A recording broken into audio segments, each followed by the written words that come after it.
Hello YouTube and welcome to Full Dottle, a channel dedicated to tamping topics such as pipes, tobacco, lore, and more. I am your host, the Bearded Briarman, and without further ado,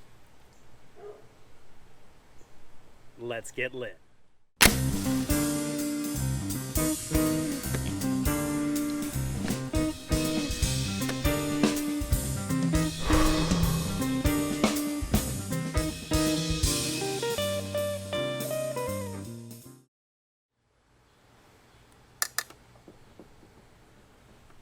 Welcome back everyone, and on this episode of Full Dottle, I'm going to be telling you a story of my first week in boot camp. But first, a little housekeeping. I am smoking my Missouri Meerschaum Country Gentleman, and in it, I've got some Haunted Bookshop.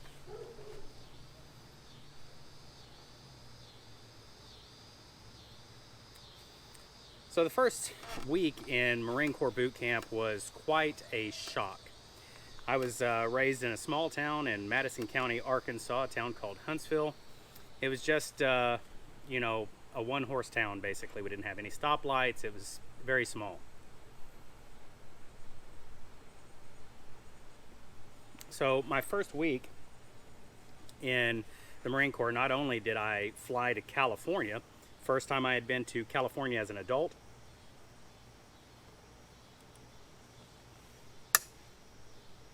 I had only been once before as a child during my uncle's wedding.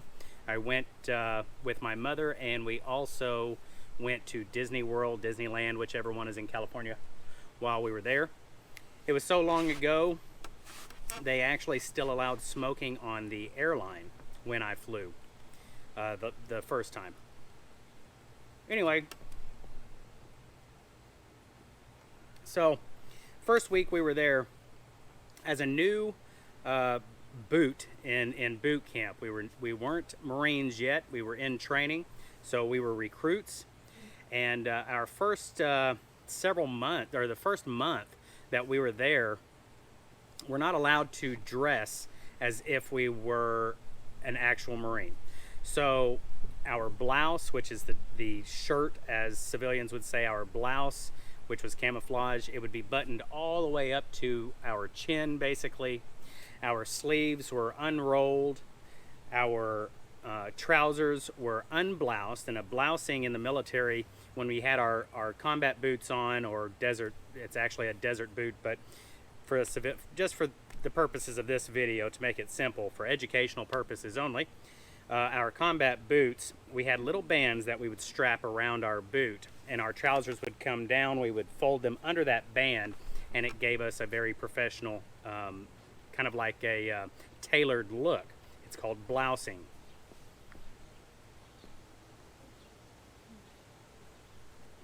We weren't allowed to do that as new recruits. That was reserved as you went up, as you progressed through the Marine Corps boot camp. Then you were allowed to start looking more like a Marine. Another common sign that somebody was a new recruit in boot camp was if they had a bald head. As soon as you get there in boot camp, they shave your head bald. They take clippers that, cut down to nothingness, and they buzz your entire head. If anybody out there has seen Full Metal Jacket, it is just like that. You go in and they buzz your head down. Now when I was in, people were still getting beat up. Now I don't know if that happens nowadays. I got out in 2005, so 15 years ago. I completed my duty in the Marine Corps and I exited out. So I'm not sure how it is nowadays. I've got a couple of friends that are still in, and they're gunnery sergeants now, and they said things have changed quite a bit, but I don't know. You hear any of the old timers talk, and they're going to say that it's just part of the growing experience, I guess. Anyway, one day I was chosen to be the squad leader. That means whenever we were going somewhere, I would be in the very front of our entire platoon. Wherever we went, I would actually be basically the guide. Now, if you know what I'm talking about, I wasn't the guide that day. The guide actually stands off to the side and directs everybody. But the lead the number one guy in the platoon is on the very front of the formation on the left-hand side. That is the lead. And I was chosen to be that for the day. Well, we were headed to chow, get something to eat.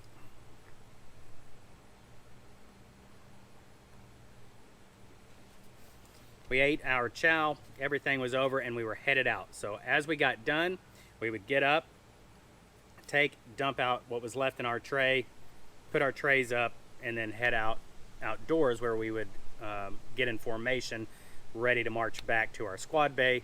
And generally they called it being murdered, but we got hazed, which means they had a big open area called the quarterdeck, and that's where the drill instructors would find some reason to pull you out of the rest of the squad and throw you on the quarterdeck to make you do push-ups, sit-ups, jumping side straddle hops, as we called them in the Marine Corps, jumping jacks or what have you, until you puked and couldn't do anymore.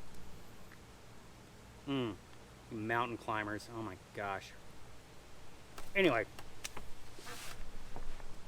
so we had gotten done eating chow. We were entering our formation out back after we were done, waiting on the rest of our platoon to finish up and get in formation. And there was another group, another platoon that had finished, because the recruits always ate last. So the more senior platoons would eat, and generally we would never encounter them. There was no interaction between the different platoons outside of the larger battalions. So the group that, say, started a month before us, generally they would go through and be done before we would ever come out. For whatever reason, they didn't want us interacting. Probably because there would be big fights, or the drill instructors would have us, fighting each other or whatever. But anyway, so on this particular day, we got done early, eating early enough that when we formed up outside, when we entered our formation, there was still another group there. They were about to head out. And the way that happens, generally the guide would be up front directing, and then the drill instructor would be in the back watching everything that was happening so he could scream at them and make their life miserable. Well, we were forming, getting in our formation, and I lined up right behind the drill instructor. And as a new recruit, I didn't think anything about it. I got into the position of attention, which is straight up and down, and I was standing there because that's what I thought I was supposed to be doing. Well, I noticed as I was standing there, the drill instructor was in front of me, and I noticed as I was standing there, his platoon started to bow their head and shake it like this. And I thought that was pretty odd, but I didn't know what was going on. You could tell that they were senior, that it was a senior platoon, because their sleeves were rolled up, their cuffs were nice and had white cuffs, their trousers were bloused, they were unbuttoned underneath their chin, they had actual high and tight haircuts. They weren't bald, they had high and tight haircuts.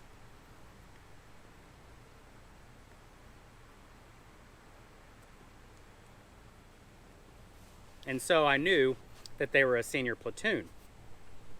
So I thought maybe this was something that we would learn later. I had no idea why they were shaking their head like that. Next thing I know, the drill instructor that I was standing directly behind, and he was standing directly behind his platoon, or actually at this time he was in front because he hadn't given the about face command yet. Anyway, I was standing directly behind him as he was standing facing his platoon. He bowed his head down and started to shake it as well.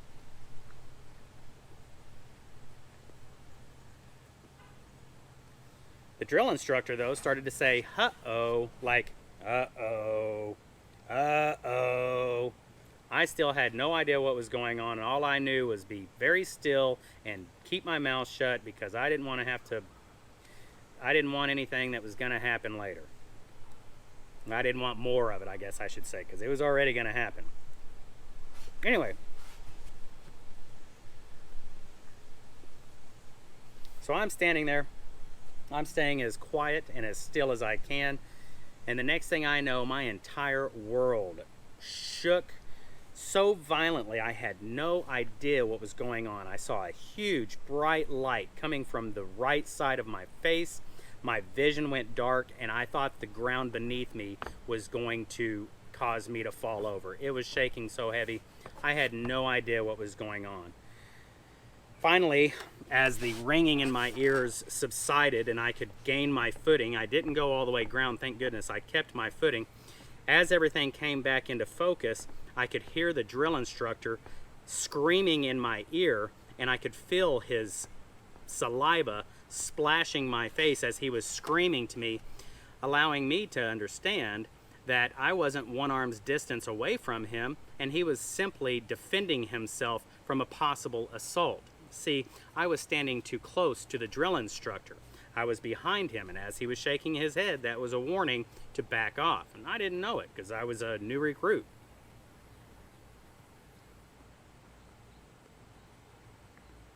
So, in order to prevent himself from being assaulted, he did a hammer fist and spun around and busted me on the right side of my face, nearly knocking me out, and then proceeded to chew my ass, telling me exactly why I was wrong. So I learned that day a very valuable lesson, and it has followed me into my civilian life. As a matter of fact, it very closely resembles what's happening now, and that's called social distancing. I learned in boot camp that you should at least be one arm's distance away from anybody around you. You should never be within one arm's distance because that allows them to be close enough to attack.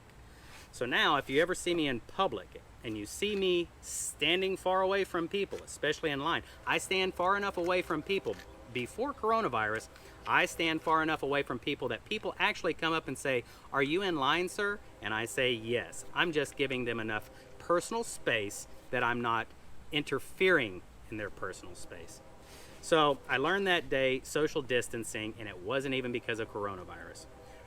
That's going to do it for this episode of Full Dottle. I hope you enjoyed it. If you did, please don't forget to give me a thumbs up. And until the next time we see each other, I bid you farewell and happy piping. Bye, everyone. Don't forget to enlist in the Full Dottle platoon. It's easy. Just click the subscribe button. Also, hit the bell icon to be notified as soon as I upload the next episode.